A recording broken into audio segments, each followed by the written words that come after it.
आप देख रहे हैं हमारा चैनल राइट टू लाइफ। आज हम बात करेंगे क्रिसमस पे। क्रिसमस क्या है, क्रिसमस कैसे आया, क्रिसमस मसीहत में कैसे ऐड हुआ, क्रिसमस का बाइबल में क्यों जिक्र नहीं है। तो मैं आपको बताना चाहता हूँ, जैसे ही दिसंबर स्टार्ट हुआ था तो ये सारे टॉपिक्स मैं आपके साथ शेयर करना चाहता था, लेकिन 1 दिसंबर को मैंने एक पोस्ट शेयर की जिसपे मुझे बहुत से लोगों के नेगेटिव रिस्पॉन्स मिले। बहुत सारे लोग उनमें खिदमत करने वाले भी थे, बहुत सारे लोग उनमें एंटरटेनमेंट को एंजॉय करने वाले भी थे, बहुत सारे उनमें ऐसे भी थे जिनको कलाम का अता पता नहीं था, लेकिन उन्होंने बहुत सारे नेगेटिव रिस्पॉन्स किए और उसकी वजह से मुझे रिसर्च करनी पड़ी। और मैंने रिसर्च की और मैंने कहा कि अब मैं पूरे सबूत के साथ ही बात करूंगा और आपको बताऊंगा और आपको दिखाऊंगा कि कैसे लोग इन बदतों में, इन रस्मों में दिन ब दिन बढ़ते जा रहे हैं और इनके पीछे कौन है। तो मैंने इस चीज को 2 हिस्सों में डिवाइड किया है। एक वो कि हमें कलाम के मुताबिक क्रिसमस को कैसे मनाना चाहिए और असल में क्रिसमस होता क्या है, और दूसरा वो जिसको लोगों ने जस्ट अपने एंटरटेनमेंट के लिए, जस्ट दिखावे के लिए और जस्ट अपनी मिनिस्ट्री को बढ़ाने के लिए या अपनी झूठी कम्युनिटी को बढ़ाने के लिए फजूल तरह के रस्मों को, फजूल तरह के त्योहारों को अपनाया हुआ है। तो आज हम उसी पे बात करेंगे। तो सबसे पहले हम बात करते हैं कि जो लोगों ने फजूल किस्म की रस्में या फजूल किस्म की चीजों को यीशु मसीह की बर्थडे के साथ जोड़ दिया गया है। तो मैं आपको बताना चाहता हूँ, बर्थडे का जिक्र हुआ है तो सबसे पहली जो यीशु मसीह की बर्थडे है वो 25 दिसंबर को नहीं होती। जस्ट ये कुछ लोगों ने यीशु मसीह की बर्थडे को मनाने के लिए एक दिन मुंतखब, उनकी इस दुनिया में आमद हुई थी, उस दिन को मनाने के लिए ये दिन मुंतखब हुआ था। लेकिन ये दिन भी ऐसे मुंतखब हुआ था कि स्टार्टिंग में यीशु मसीह के आसमान पे चले जाने के बाद 200-300 साल बाद क्रिसमस का रवाज शुरू हुआ था। लेकिन जब तक यीशु मसीह के शागिर्द थे, यीशु मसीह के पैरोकार थे, उन्होंने कभी भी गैर कौमों को मसीहत में लाने के लिए उनकी रस्में नहीं अपनाई थी। लेकिन हमारे कुछ झूठे खादमों ने, झूठे मजहबी लीडरों ने बुत परस्तों की रस्मों को अपनाया ताकि ज्यादा से ज्यादा लोग मसीहत में आए और उनकी मिनिस्ट्री ग्रो हो। तो रही बात कि इस क्रिसमस को दुनिया में बहुत बड़े लेवल पे मनाया जाता है। तो मेरे अजीजों, अगर आप क्रिसमस मनाना भी चाहते हो तो उसको आप बड़े संजीदा तरीके से, उस तरीके से मना सकते हो जो खुदा को पसंद है। और खुदा की खुशी ये नहीं है कि आप अपने घरों में, अपने चर्चिज में लाइटें लगा लो, अच्छे अच्छे खाने बना लो, अच्छे अच्छे कपड़े पहन लो और आपके दिलों में नफरत है, लोगों के लिए गुस्सा है, लोगों के लिए घमंड है और एक दूसरे के लिए बुरी सोच है और आपके दिलों में बिल्कुल मोहब्बत नहीं। असल में खुदा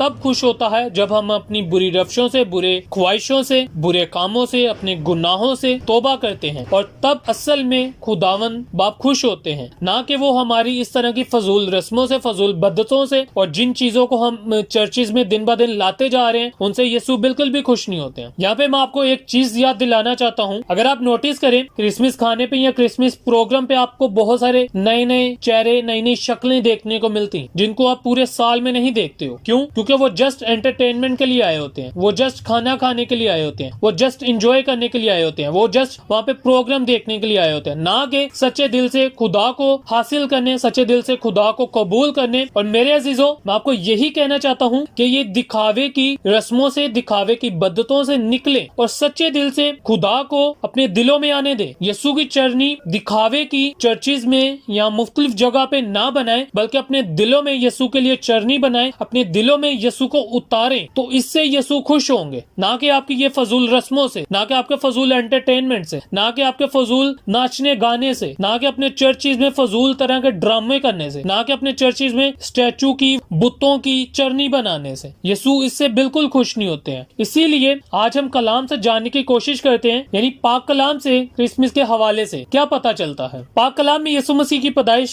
तारीख नहीं दी गई और ना ही उनकी सालगिरह मनाने के बारे में कुछ कहा गया है। अगर हम पूरी बाइबल भी पढ़ लें, जिस पे हमें अमल करना है, जिसके मुताबिक हमें जिंदगी गुजारनी है, तो खुदा ने क्रिसमस मनाने का हुक्म नहीं दिया और ना ही इसका जिक्र नए ऐहदनामे में मिलता है। अगर तरीक का जायजा लिया जाए और अगर क्रिसमस की कुछ रस्मों को देखा जाए, क्रिसमस के कुछ रवाजों को देखा जाए, तो हमें पता चलता है कि क्रिसमस की ये रस्में बुत परस्ती के मज़ाहिब से आई हैं, उनके त्योहारों से आई हैं। हिस्ट्री हमें यह भी बताती है कि 25 दिसंबर को पहले सूरज देवता की पूजा की जाती थी, सूरज देवता के लिए ये दिन मनाया जाता था। लेकिन कुछ झूठे मजहबी लीडरों ने इसको क्रिसमस का नाम दे के मसीही त्योहार बना दिया ताकि उनको ज्यादा से ज्यादा मसीहत में लाया जाए और इसी तरह ये बदतें बढ़ती गई। मुझे पता है इस चीज को आप आसानी से कबूल नहीं करोगे, ना इसको आसानी से मानोगे, क्योंकि ये हजारों साल से चला आ रहा है और लोग इसके मुताबिक चल रहे हैं, लेकिन वो कलाम को ज्यादा प्रेफर करने के बजाय, कलाम को ज्यादा अहमियत देने के बजाय वो इन चीजों को, एंटरटेनमेंट को, फजूल कामों को ज्यादा अहमियत देते हैं। मेरे अजीजों, आप सच्चे मसीही हो, आपने सच्चे मसीही बनना है। अगर आप बाइबल में देखो, बाइबल पर गौर करो, बाइबल से जाहिर होता है कि अगर हम किसी ऐसे तरीके से खुदा की इबादत करते हैं जिसे वो पसंद नहीं करता, तो हम उसे नाराज करते हैं। क्रिसमस की तारीख बहुत सारी रस्में हैं। अगर हम यीशु मसीह की सालगिरह मनाने का ही कहते हैं, तो अगर हम उसको भी देखें तो उससे हमें पता चलता है इब्तदाई मसीही यानी यीशु मसीह के शागिर्द और यीशु मसीह के पैरोकार और यीशु मसीह के सच्चे लोग स्टार्टिंग पे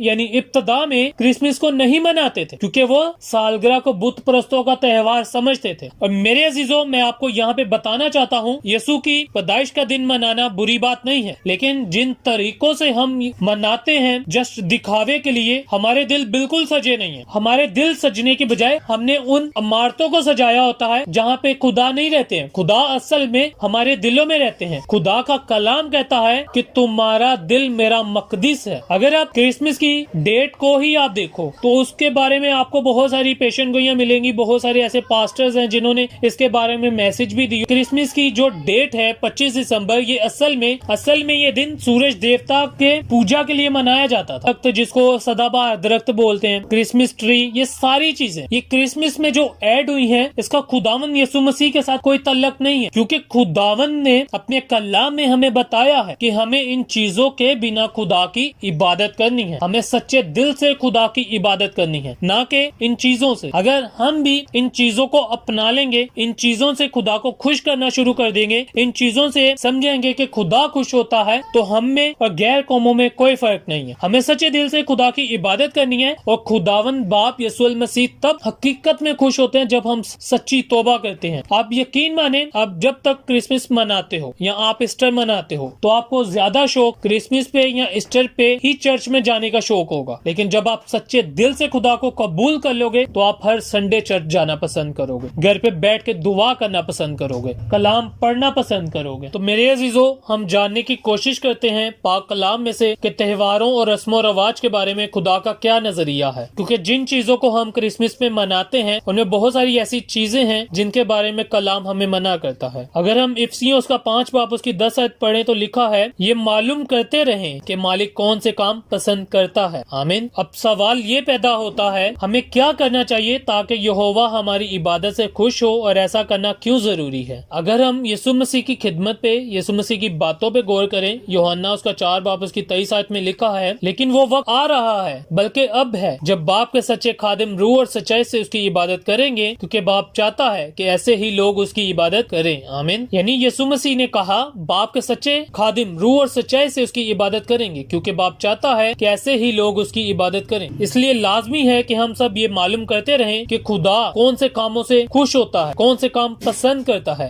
लेकिन ऐसा करना आपके लिए मुश्किल भी हो सकता है, हमेशा आपके लिए आसान नहीं होगा, क्योंकि शैतान आपको गुमराह करने की कोशिश करता है ताकि हम ऐसे काम करें जो खुदा को नापसंद है। अगर हम मुकाशवा उसका 12 बाब उसकी 9 आयत देखें तो लिखा है, लिहाजा उस बड़े अज्जे को नीचे फेंक दिया गया, यानी उस कदीम सांप को जिसे इब्लीस और शैतान कहा जाता है और जो सारी दुनिया को गुमराह कर रहा है, उसे नीचे जमीन पर फेंक दिया गया और उसके फरिश्तों को भी उसके साथ फेंक दिया गया। आमीन। इस आयत से हम सीखते हैं और समझते हैं कि उस शैतान को नीचे फेंक दिया गया है ताकि वो हमें उलझन में डाले, ताकि वो हमें कंफ्यूज करे, ताकि हम वो काम करें जिसको खुदा नापसंद करता है। और हम अक्सर क्रिसमस पे ऐसी रस्मों को अपनाते हैं, ऐसी रस्मों को करते हैं, ऐसे कामों को करते हैं जिसे खुदा नापसंद करता है। शैतान हमें गुमराह करने की कोशिश कैसे करता है? एक तरीका ये है कि वो हमारे ज़हन में ये उलझन पैदा कर देता है कि क्या सही है और क्या गलत। जरा गौर करें कि जब बनी इसराइल ने कोया सीना के करीब खेमे लगाए तो क्या हुआ? मूसा पहाड़ पर चले और लोग उनके वापस आने का इंतजार करने लगे। जब वो इंतजार करते करते थक गए तो उन्होंने हारून से कहा कि वो उनके लिए एक देवता बनाए। इस पर हारून ने उनके लिए सोने का एक बछड़ा बना दिया। फिर लोगों ने एक ईद मनाई और वो उस बछड़े के गिर्द नाचने लगे और उसे सिजदा करने लगे। उनका ख्याल था कि उस बछड़े को सिजदा करने से वो खुदा की इबादत कर रहे हैं, लेकिन असल में ऐसा नहीं था। अगरचे उन्होंने इस जश्न को खुदा के लिए ईद कहा, लेकिन जो कुछ वो कर रहे थे वो खुदा की नजर में बुत परस्ती। और मेरे ख्याल से आजकल जो क्रिसमस पे भी होता है सेम ऐसे ही। हम समझते हैं कि हम खुदा की इबादत कर रहे हैं, लेकिन खुदा इन रस्मों से, इन बद्दतों से नफरत करता है और खुदा को ये चीजें बिल्कुल पसंद नहीं है। और इसलिए ये सोचना बंद करें कि आपकी इन हरकतों से खुदा खुश हो रहे हैं। रहे हैं। और लिखा हुआ है कि जब इसराइल कौम ने ये हरकतें की, ये काम किए, तो बहुत से लोग अपनी जान से हाथ धो बैठे। अब इस सारे बयान से हमारे लिए क्या सबक है? सबक ये है कि अपने आप को धोखा ना दें, बाइबल को जाने, बाइबल में क्या लिखा है। बाइबल में लिखा है नापाक चीजों को हाथ ना लगाएं और यहोवा से सीखें कि नापाक और पाक चीजों में इम्तियाज कैसे किया जा सकता है। आमीन। हम यीशु मसीह की खिदमत से देख सकते हैं कि जब यीशु मसीह जमीन पर थे तो उन्होंने अपने रसूलों की तरबियत के लिए खुदा की इबादत को पाकीज़ा तरीके से करने का सिलसिला और उम्दा मिसाल कायम की। यीशु की मौत के बाद उनके रसूल नए शागिर्दों को खुदा के असल असूलों के बारे में तालीम देते रहे, लेकिन कुछ रसूलों की मौत के बाद झूठे उस्ताद कलीसिया में गलत नजरिया फैलाने लगे और बुत परस्त लोगों के रस्मों रिवाज और त्योहारों को फरोग देने लगे। उन्होंने तो बाद त्योहारों के नाम भी बदल दिए ताकि वो मसीही मजहब का हिस्सा मालूम हो। तो मेरे अजीजों, यकीनन आप जान चुके होंगे कि असल में क्रिसमस कैसे मनाना चाहिए। असल में खुदावंद यीशु मसीह हमारी कौन सी इबादत से, कौन से तरीके से खुश होते हैं, ना कि वो इस फजूल चीजों से। अब हम जानने की कोशिश करते हैं कि सही तरीके से खुदा की इबादत कैसे करें। जब आप पाक कलाम की तालीम हासिल करेंगे तो आप सीख लेंगे कि बहुत से लोग खुदा की इबादत करने का दावा तो करते हैं, लेकिन असल में वो ऐसी बातें सिखाते हैं और ऐसे काम करते हैं जिनसे खुदा को नफरत है। इसीलिए खुदा हमें हुक्म देता है कि हम झूठे मजाहिब से निकल आए। मगर आप क्या फैसला करेंगे इस सिलसिले में खुद से पूछें। क्या मैं खुदा की मर्जी के मुताबिक उसकी इबादत करना चाहता हूँ? क्या मैं उसी तरीके से उसकी इबादत करना चाहता हूँ जिस तरीके से मैं आज तक करता आया हूँ? अगर आप पहले ही झूठे मजाहिब से तल्लुक तोड़ चुके हैं तो ये अच्छी बात है, लेकिन हो सकता है कि आपको झूठे मजाहिब के कुछ रस्मों रिवाज अभी भी अच्छे लगते हों। आए कुछ ऐसे रस्मों रिवाज पर गौर करें और देखें कि ये क्यों अहम है और हमें इनके बारे में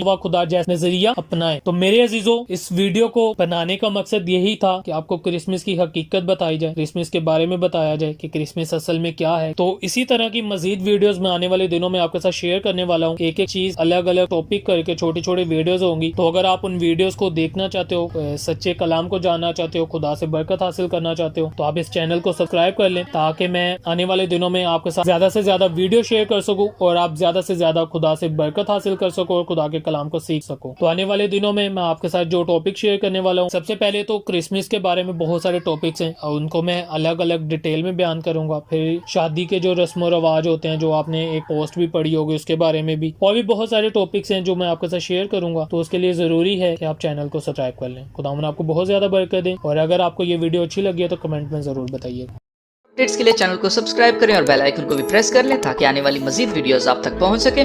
तो चलिए फिर मिलते हैं नेक्स्ट वीडियो में, तब तक अपना बहुत सारा ख्याल रखिएगा। खुदा हाफिज।